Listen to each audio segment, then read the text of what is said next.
How do you let the NAR settlement absolutely ruin your business? We will cover that today. What is going on, guys? My name is Chris Elliott with the Elliott Real Estate Team based out of Richmond, Virginia.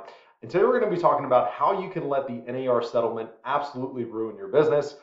The late, great Charlie Munger was famous for talking about inverting your thinking. So Charlie Munger, longtime business partner of Warren Buffett, recently died, I think at the age of 94, was a billionaire with a B, which is a big number. That's 1,000 million. So that's a lot of money. The dude was very successful in his life. And he said, anytime you want to solve a problem, invert the thinking. So say, if I didn't want to solve this problem, what would I do? So that's what we're going to go through today. I'm going to give you some tips on how you can let this absolutely ruin your business. And for those of you out there that don't want to allow this NAR settlement and the new changes coming into our industry to ruin your business, basically what you're going to do is you're just going to take the information that we're telling you not to do and then flip it and go ahead and do that. But this should be fun. Let's talk about how to let this settlement absolutely ruin your business. So first and foremost is mindset. So if you want to let this settlement absolutely ruin your business, allow yourself to get into fear, doubt, and worry and become the victim. Do not choose to become the victor, right? Like, you've got to actively choose to become the victor. If you want to let it ruin your business, certainly don't do that. Just allow yourself to get into victimhood mindset and become a statistic. So there's probably going to be a certain amount of people that drop out of the business, that get knocked out of the business due to the changes that are coming down the pike. So absolutely become that statistic, right?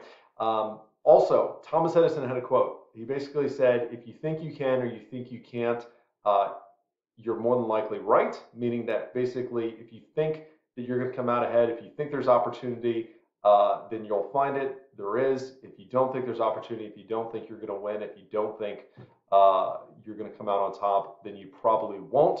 So certainly do not look for the new opportunities that these changes are going to create. Just continue to focus on what's lost, continue to think that all is lost and that we're all going out of business or that you're going out of business. Certainly don't look for the new opportunities. Convince yourself that no one values buyer agency and that no one can afford to pay for buyer agency, right? So there's a good reality, or there's a good chance that buyers are now going to have to pay most or all of the buyer agency commission. So just convince yourself that nobody's got that money, that nobody's willing to pay it, and that you are not worth what you're not able to charge, right? Feed your mind with news, clickbait content about, and just general doom and gloom. So just feed your mind with that, right? Because our mind follows the information that our mind is the most powerful organ in our head, or in our bodies rather. So just feed yourself with all that crap, right? Because that's going to kind of allow you to slide into negativity. So just go ahead and do that. Hang out with negative people, including friends or family that we really like, but tend to be negative towards us, towards our dreams, towards our career, and allow them to damper and or steal your dream, right? So just go ahead and keep hanging out with those folks. Don't choose to distance from them. Lose focus on your dreams and goals and why you originally got in the business, and just kind of forget all of that, right? Because if you think about it, that's going to allow you to overcome this, and that's not what we're trying to do here, right? So just allow yourself for your goals to be stolen there. And then, just remember or just think that your goals aren't worth overcoming this hurdle. So this hurdle is bigger than the dreams that you have for you, your life, your family. So just like, don't overcome this, right?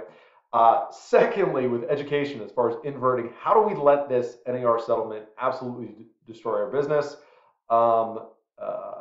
Don't educate yourself on the current proposal settlement to the point where you can intelligently explain it to someone else. Just read, snippets on social media. Just watch TikToks. Just watch other people talking about it. Don't actually go to the source and read the NAR settlement. Don't read the email from NAR. Because that would allow you to intelligently, or just read it once. Don't read it multiple times, because if you did, then you'd be able to intelligently explain it to other people, and that's not what we're looking to do here, right? Don't educate yourself on, don't watch, listen to content from respected industry leaders on how to navigate the situation, right? Like, don't educate yourself on like, how do we get through this? Because that wouldn't be a good idea if we're looking to let this ruin our business. Don't learn about the new opportunities these changes will create. Don't pay attention to, your team meetings or your brokerage sales meetings. Like, they're there to help you, so we're not looking to be helped. We're looking to let this ruin our business, so don't plug in, right? Um, don't pay attention in general. Just kind of, either become apathetic or stick your head in the sand.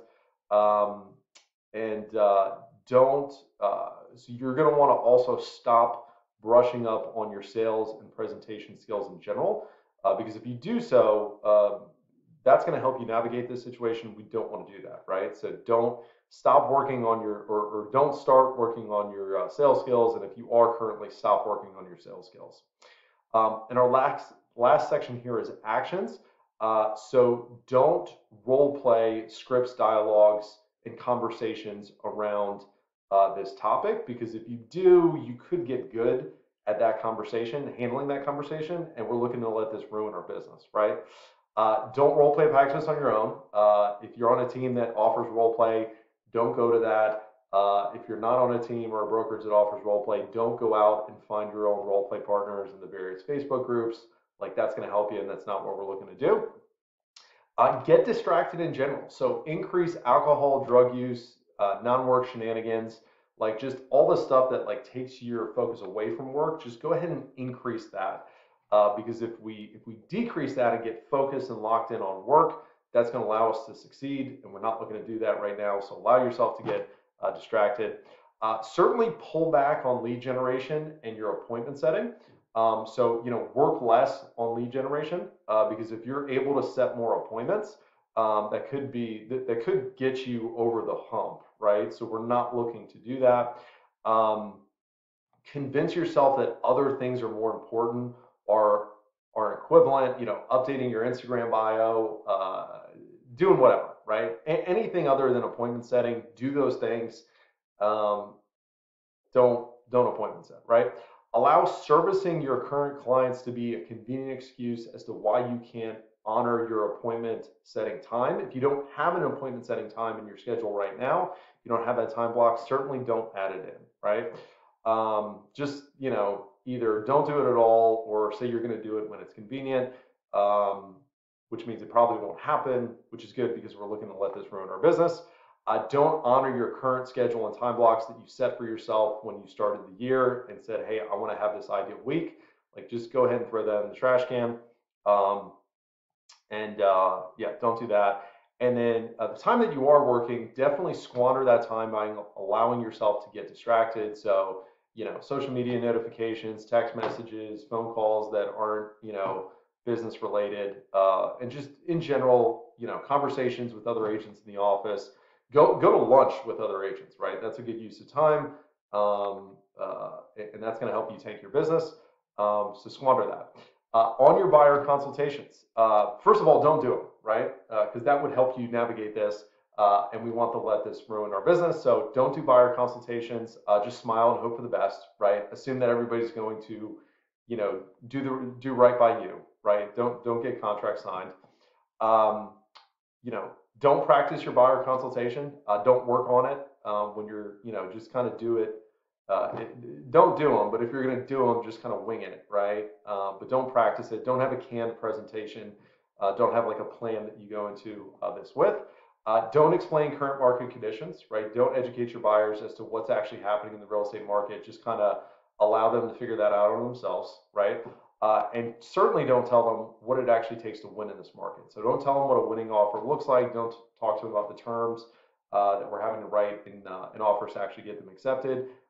Just assume that they already know, or assume that they're going to learn. Let them figure out on themselves, or let them just get mad at you when their offers don't get accepted, right? Don't get buyer brokerage agreements signed, right? It is required by law, but just don't do it. And certainly, if you get those signed, don't explain to your clients what it actually means and what they could be responsible for as to paying your fees. Yeah, so don't do that. And when you're in conversations with clients, definitely dance around the elephant in the room. Like, don't bring up the NAR settlement. Assume that they just haven't heard about it, or they don't watch the news, or they haven't talked to anybody, or they haven't seen anything on social media. So just like dance around it, right?